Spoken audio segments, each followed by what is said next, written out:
Hello guys, आज हम लोग देखने वाले हैं ट्रांसपोर्टेशन इन ह्यूमंस, जिसे हम लोग क्या कह सकते हैं कि ह्यूमन बींग्स में जो मेन ट्रांसपोर्टेशन सिस्टम होता है वो क्या कहलाता है, सर्कुलेटरी सिस्टम कहलाता है, जिसे हम लोग ब्लड सर्कुलेटरी सिस्टम भी कह सकते हैं। तो ह्यूमन सर्कुलेटरी सिस्टम में होता क्या है कि ब्लड जो है, ठीक है, ब्लड का ही ऑलमोस्ट वहाँ पे क्या होता है, ट्रांसपोर्ट होता है। इसके अलावा भी हम एक और देखेंगे, उसे अगले सेशन देख लेंगे, लिम्फ एंड लिम्फेटिक सिस्टम, ठीक है।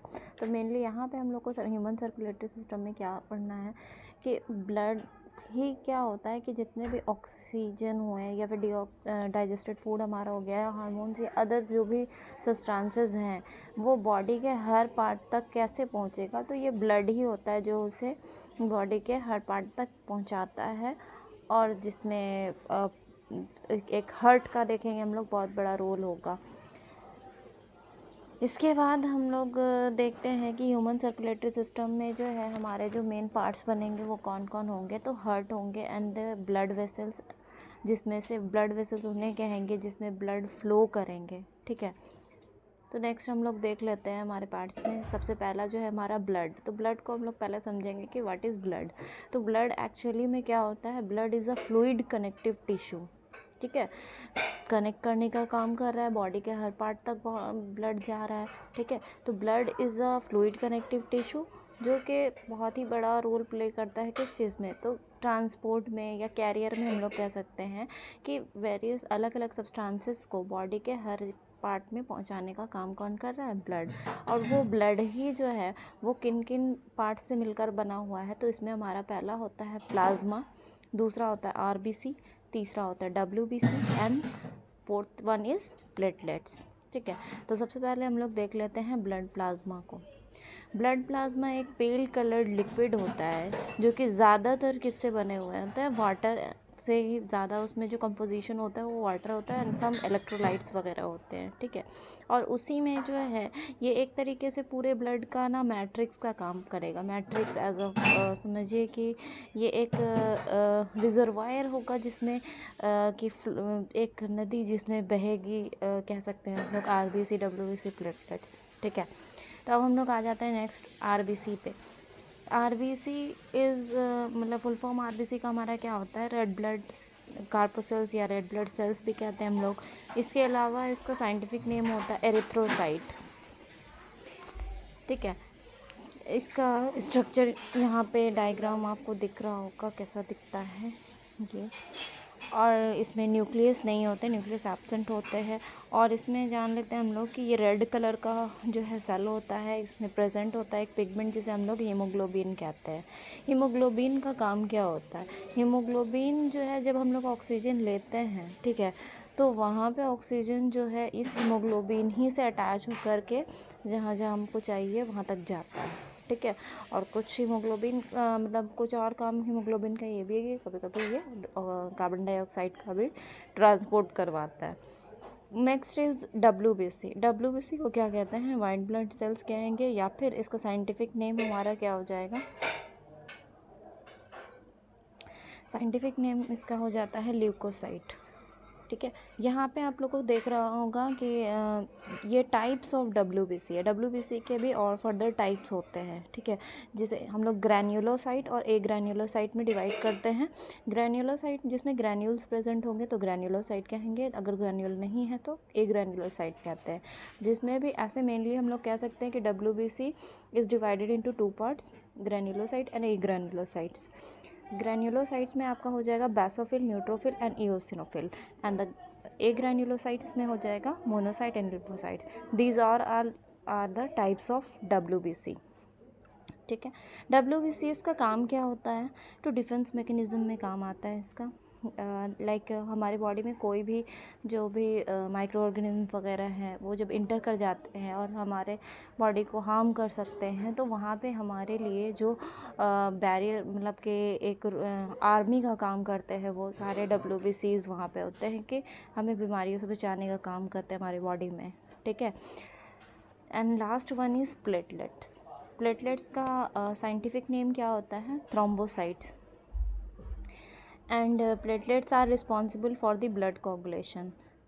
तो ब्लड कोगुलेशन में क्या होता है कि जब इफ़ हम लोग को कहीं भी इफ़ कहीं पार्ट जो है उंगली वगैरह है कट छट गया तो ब्लड फ्लो होते होते आप लोग देखते होंगे कि क्या होता है कि अचानक से ब्लड फ्लो बाहर बहना रुकता है। वो कैसे होता है? तो वहाँ पे हमारा जो है ब्लड कोगुलेट होना शुरू हो जाता है। तो ये किसकी वजह से होता है? तो ये प्लेटलेट्स रिस्पॉन्सिबल होते हैं इसके लिए। नेक्स्ट पार्ट हमारा बनेगा ब्लड वेसल्स। ब्लड वेसल्स हमारे वो बॉडी के वो ट्यूब्स हैं जिनमें ब्लड जो है ब्लड बहता रहता है, ठीक है। जस्ट लाइक कि किसी घर में जो भी ट्यूब्स होते हैं पानी के पाइप्स वगैरह उसमें पानी फ्लो करता रहता है, उसी तरीके से हमारी बॉडी में जो भी ट्यूब्स वगैरह है जो उन्हीं को हम क्या कहते हैं? वेसल्स कहते हैं, ठीक है। और उनमें ही ब्लड जो है बहता रहता है, ब्लड फ्लो करता रहता है। और ये जो ब्लड वेसल्स होते हैं वो 3 तरह के होते हैं, आर्टरीज, वेन्स एंड कैपिलरीज, ठीक है। अब हम लोग जानते हैं व्हाट इज़ आर्टरीज। आर्टरी क्या होता है? आर्टरी हमारा ये ऐसा ब्लड वेसल होगा जो कि हार्ट से ऑक्सीजनेटेड ब्लड को ले करके बॉडी के हर पार्ट तक पहुंचाने का काम करता है, ठीक है। एक्सेप्शन वहाँ पे आर्टरी में हमारे बनेंगे कौन से? Pulmonary artery. कि पल्मोनरी आर्टरी एक ऐसा आर्टरी होगा जो हार्ट से बॉडी के किस पार्ट तक ले जाता है? लंग्स तक ब्लड को ले जाने का काम करता है, वो भी डीऑक्सीजनेटेड ब्लड। क्यों? क्योंकि लंग्स में ही हमारा जो है ऑक्सीजनेशन होने का काम होता है, ठीक है, ब्लड का। दूसरी बात, आर्टरी का जो वॉल होता है ना, आर्टरी का wall as compare to the wall of the vein क्या होता है? थिक होता है, ठीक है, ये बात याद रखिएगा। और वेन का जो वॉल होता है वो थिन होता है। ये था आर्टरी। नेक्स्ट हमारा है यही वेन। वेन में क्या है? तो वेन का काम क्या होता है कि ये भी हमारे हार्ट से कौन सा ब्लड लेकर के निकलेगा? हमारे बॉडी के हर पार्ट से जितने हमारे डीऑक्सीजनेटेड ब्लड है, ठीक है, उनको हार्ट तक पहुंचाने का काम करता है। कौन? वेन्स, ठीक है। एक्सेप्शंस यहाँ पे बनेंगे कौन से? Pulmonary vein. पल्मोनरी वेन क्या करता है कि ये ऑक्सीजनेटेड ब्लड लंग्स से हार्ट तक लेकर के जाने का काम करता है। Next one is capillaries. Capillaries हमारे सबसे जो समझिए कि थिन कह सकते हैं हम लोग, ये यहाँ पे जो दिख रहा होगा single walled capillaries blood vessels present होते हैं, उन्हें हम लोग क्या कहते हैं? कैपिलरीज। कि जाहिर सी बात है कि जब हार्ट से आर्टरी पूरे बॉडी में लेकर के जाता है, ठीक है, ब्लड ऑक्सीजनेटेड, तो वहाँ पे हमारे बॉडी के हर पार्ट तक क्या प्रेजेंट है? कैपिलरीज प्रेजेंट है, जिनकी वजह से ही यहाँ पे ब्लड में जो चीज़ें हैं वेरियस ऑक्सीजन है या फिर हार्मोन है, एंजाइम है, जो भी है हमारे बॉडी के जिस टिश्यू को चाहिए होता है, तो कैपिलरी इतना पतला होता है कि यहाँ पे आराम से ये जो है ट्रांसपोर्ट जो है ब्लड वेसल से उस टिश्यू तक हो पाता है, ठीक है।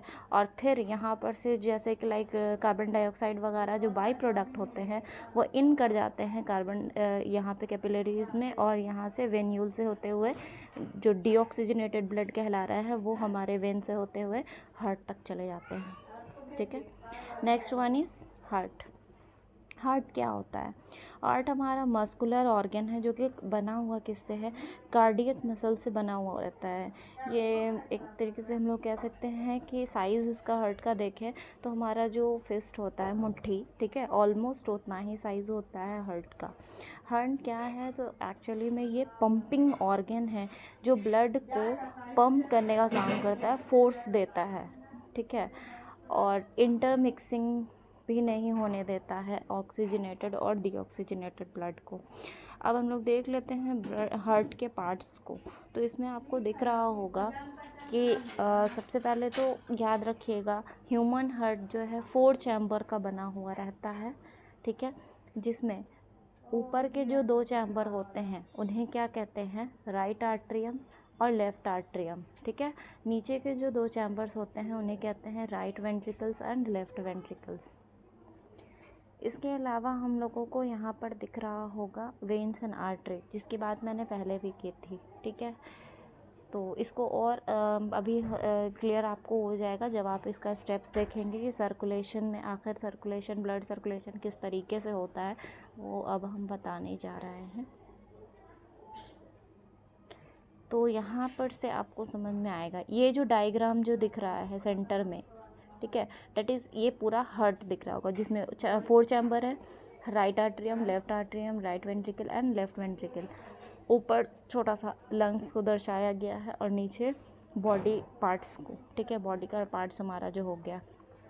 तो इस तरीके से काम होता है कि यहाँ पर हमारा मान लेते हैं कि ये जो है ये एरो दिखा रहा है पल्मोनरी वेन को, ठीक है, कि पल्मोनरी वेन जो है लंग्स से, ठीक है, लंग्स से ऑक्सीजनेटेड ब्लड लेकर आता है, ठीक है, ऑक्सीजनेटेड ब्लड लेकर आया कहाँ तक, हार्ट के लेफ्ट आर्ट्रियम तक, ठीक है, जो कि फर्स्ट स्टेप में आपको दिख रहा होगा। The left atrium receives oxygen rich blood from the lungs through the pulmonary vein. The left atrium contracts and transfer blood to the left ventricle. और फिर ये जो लेफ्ट वेंट्रिकल है इस समय क्या होगा, कॉन्ट्रैक्शन होगा, यानी कि सिकुड़ेगा, और यहाँ से जो ब्लड हो गए अब कहाँ चले गए, लेफ्ट वेंट्रिकल में चले गए, लेफ्ट वेंट्रिकल में चले गए हैं, ठीक है। अब ये लेफ्ट वेंट्रिकल कॉन्ट्रैक्ट करता है and sends the oxygen rich blood through the aorta to the various parts of the body. और यहाँ लेफ्ट वेंट्रिकल से जो मेन आर्टरी होती है, आयोर्टा जिसे हम कहते हैं, वो ऑक्सीजनेटेड ब्लड को कहाँ तक लेकर जाता है, बॉडी के हर पार्ट्स तक लेकर के जाता है, ठीक है। ये हुआ हमारा ट्रांसपोर्टेशन किस चीज़ का, अभी देख रहे हैं आप लोग, ऑक्सीजनेटेड ब्लड का। अब बॉडी ऑर्गन्स में जैसा कि मैंने बताया कि बॉडी के हर पार्ट्स तक क्या प्रेजेंट है, कैपिलरीज, तो वहाँ पे एक्सचेंज ऑफ मटेरियल्स होंगे ब्लड से टिश्यू तक, और वहाँ से अब जो डीऑक्सीजनेटेड ब्लड है वो main vein that is vena cava से होता हुआ कहाँ तक पहुँचेगा, हार्ट के राइट आर्ट्रियम तक। अब ये राइट आर्ट्रियम फिर से कॉन्ट्रैक्शन होगा उसमें, और ये सारे ब्लड कहाँ चले जाएंगे जो कि डीऑक्सीजनेटेड है, वो राइट वेंट्रिकल तक। और हार्ट जो है इस सारे के सारे डीऑक्सीजनेटेड ब्लड को फिर से लंग्स के पास भेजेगा, किस लिए, ऑक्सीजनेशन के लिए। किस आर्टरी से, तो ये हो गया पल्मोनरी आर्टरी से, ठीक है। तो इस तरीके से जो है हमारी बॉडी में सर्कुलेशन जो है ब्लड का, ऑक्सीजनेटेड एंड डीऑक्सीजनेटेड ब्लड का होता रहता है, ठीक है। इसके अलावा आपको बीच बीच में कहीं पे वॉल्व्स दिखे होंगे, यहाँ पर और यहाँ पर, ठीक है। तो ये वॉल्व्स क्या होते हैं, वॉल्व्स का काम ही क्या होता है कि वो बैक फ्लो को रोकेंगे। जैसे कि जैसे यहाँ पे आपको दिख रहा होगा कि अगर लेफ़्ट वेंट्रिकल कॉन्ट्रैक्ट करता है तो चांसेस है कि यहाँ से बैक फ्लो हो जाए, लेफ़्ट आर्टरियम में फिर से ब्लड चला जाए। तो इसलिए ये वॉल्व्स क्या होते हैं, इस समय जब लेफ़्ट वेंट्रिकल कॉन्ट्रैक्ट करता है और आयोर्टा में जब भेजा जाता है ब्लड, तो उस वक्त वो क्लोज़ हो जाते हैं ताकि बैक फ्लो ना हो सके। सेम चीज़ यहाँ पे भी इस वॉल्व में भी होता है, ठीक है। एक और बात, ह्यूमन हार्ट में जो ये 4 चैम्बर सिस्टम है बना हुआ और साथ में वॉल्व्स वगैरह होते हैं, तो ये इंश्योर करता है कि किसी भी तरीके से ऑक्सीजनेटेड या डीऑक्सीजनेटेड ब्लड का बिल्कुल भी मिक्सिंग ना हो, जिसकी वजह से जो है बिल्कुल समझिए हाईली एफिशिएंट सप्लाई हम लोगों को मिल सके हमारे बॉडी के हर पार्ट को। क्योंकि इसीलिए ये बहुत ही यूज़फुल माना जाता है हायर ऑर्गेनिजम्स के लिए, लाइक बर्ड्स, मैमल्स, जिनको ज़्यादा से ज़्यादा एनर्जी की डिमांड होती है, ठीक है। अब हम लोग देख लेते हैं टाइप्स ऑफ हार्ट। तो हार्ट जो है 2 चैम्बर वाला भी होता है, 3 चैम्बर वाला भी होता है और 4 चैम्बर वाला भी होता है। तो 2 चैम्बर्ड हार्ट जो होता है वो किस में पाया जाता है, फिशेस में पाया जाता है। तो फिशेस में क्या होगा कि फिशेस में 2 चैम्बर हार्ट होता है, ब्लड पंप होता है हार्ट के द्वारा और ऑक्सीजनेटेड होंगे कैसे, जैसे ब्लड जो है पूरा का पूरा हार्ट के द्वारा पंप हुआ, गिल्स पे जाता है, और गिल्स में हम लोग देखा था जब हमने रिस्पिरेटरी सिस्टम पढ़ा था कि गिल्स क्या करता है, वाटर के थ्रू ऑक्सीजन ले लेता है, ठीक है। तो वहाँ पे अब इस तरीके से हार्ट क्या करेगा कि ब्लड को ऑक्सीजनेटेड करके बॉडी के पार्ट में भेज देता है, ठीक है। तो ये क्या कहलाता है, सिंगल सर्कुलेशन। एम्फीबियंस और रिप्टाइल्स जितने भी होते हैं उनमें क्या होता है, उनमें 3 चैम्बर्ड हार्ट प्रेजेंट होते हैं। एम्फीबियंस एंड रेप्टाइल्स में 3 चैम्बर्ड हार्ट होते हैं। फिशेस में 2 चैम्बर वाले हार्ट होते हैं, ठीक है। बर्ड्स एंड मैमल्स में 4 चैम्बर्ड वाले हार्ट होते हैं। एंड इसमें जो है हार्ट में एक साइकिल में 2 बार जो है हार्ट में ब्लड जाता है, ठीक है। तो हम लोग इसे क्या कहते हैं, डबल सर्कुलेशन। क्यों, एक सर्कुलेशन हमारा पल्मोनरी सर्कुलेशन कहलाता है, जिसमें ब्लड को जैसे कि हमने देखा कि लंग्स की तरफ भेजा गया पल्मोनरी वेन और पल्मोनरी आर्टरी से, और दूसरे जो हमने देखा कि सिस्टेमिक सर्कुलेशन कहलाएगा, दैट इज़ बॉडी से ही ऑक्सीजनेटेड ब्लड को भेजना एंड वापस हार्ट तक डीऑक्सीजनेटेड ब्लड जाना, ठीक है। इसलिए ये जो 4 चैम्बर हार्ट हमारे बॉडी में होता है उसमें क्या होता है, डबल सर्कुलेशन प्रेजेंट होता है, परफॉर्म होता है। अब हम लोग नेक्स्ट टॉपिक अपना देख लेते हैं, ब्लड प्रेशर, जिसे शॉर्ट में क्या कहा जाता है, बीपी, है ना। तो ये आखिर में होता क्या है, तो ये हम लोग कह सकते हैं, the pressure at which blood is pumped around the body by the heart is called blood pressure. यानी कि जिस प्रेशर से ब्लड जो है पंप किया जाता है, हार्ट से पंप हुआ, आर्टरी में इन किया और बॉडी तक पहुंचा, तो उस वक्त प्रेशर जो हमारा होता है वेसल्स में, ठीक है, वो ही क्या कहलाता है, हमारा ब्लड प्रेशर, ठीक है। जो कि दो जो है वैल्यूज़ में एक्सप्रेस किया जाता है, एक कहलाता है सिस्टोलिक प्रेशर, एक कहलाता है डायस्टोलिक प्रेशर। तो सबसे पहले हम लोग जानते हैं सिस्टोल क्या होता है और डायस्टोल क्या होता है।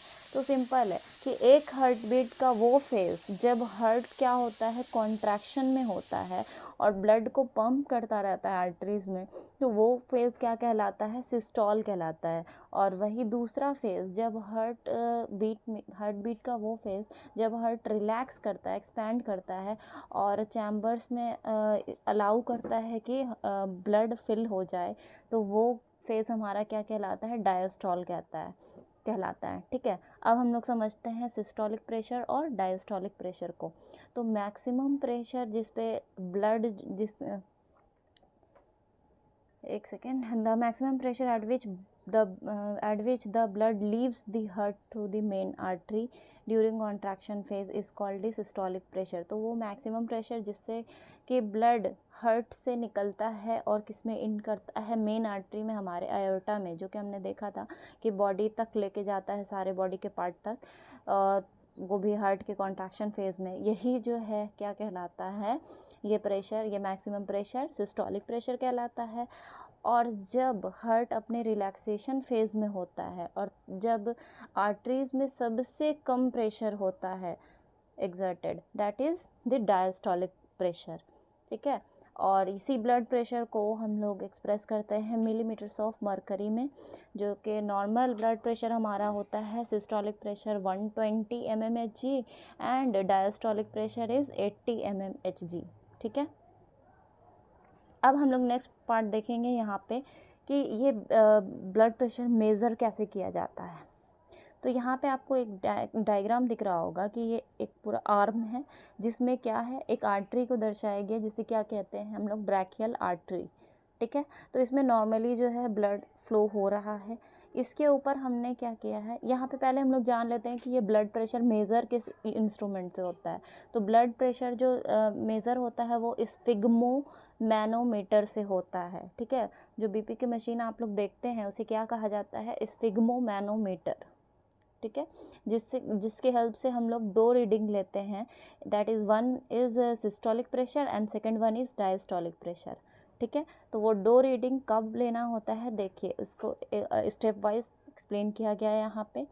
तो पहला काम हमारा क्या है कि ये जो रबर कफ होता है, हमें इसे क्या करना है, अपने ब्रैकियल आर्टरी पे इसे रैप कर देना है, बांध देना होता है, ठीक है, अच्छी तरीके से।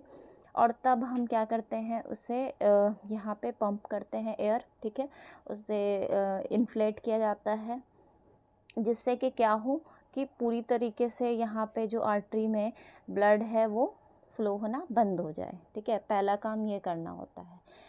वो भी कब होता है ऐसा, तो हम लोग पंप करते रहते हैं और इस पे जो मीटर होता है उस पे देखते हैं कि लगभग 200 mmHg तक जो है रीडिंग चला गया है। डैट मीन्स कि ब्लड को रोक दिया, ब्लड फ्लो रुका है।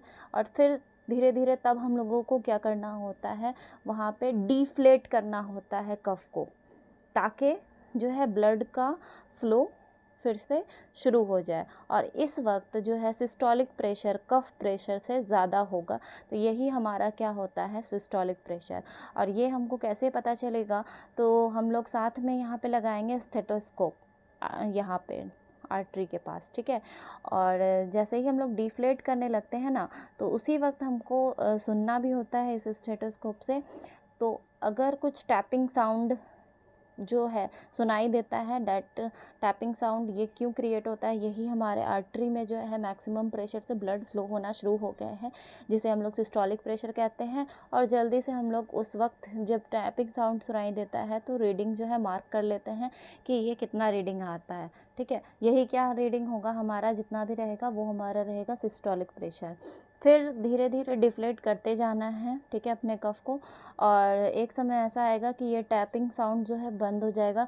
क्यों? क्योंकि आर्टरी बिल्कुल अब रिलैक्स हो चुका है, ठीक है, उसमें जो है प्रेशर सबसे मिनिमम होता है और फिर टैपिंग साउंड बंद हो जाता है। ये क्या होता है, हमारा डायस्टोलिक फेज़, ठीक है। तो डायस्टोलिक प्रेशर इस वक्त ज़्यादा होगा कफ प्रेशर से, और तब हम लोग उस वक्त जब टैपिंग साउंड बंद हो जाता है तब मार्क करते हैं, रीडिंग नोट कर लेते हैं, तो वो हमारा क्या कहलाता है, डायस्टोलिक प्रेशर, ठीक है।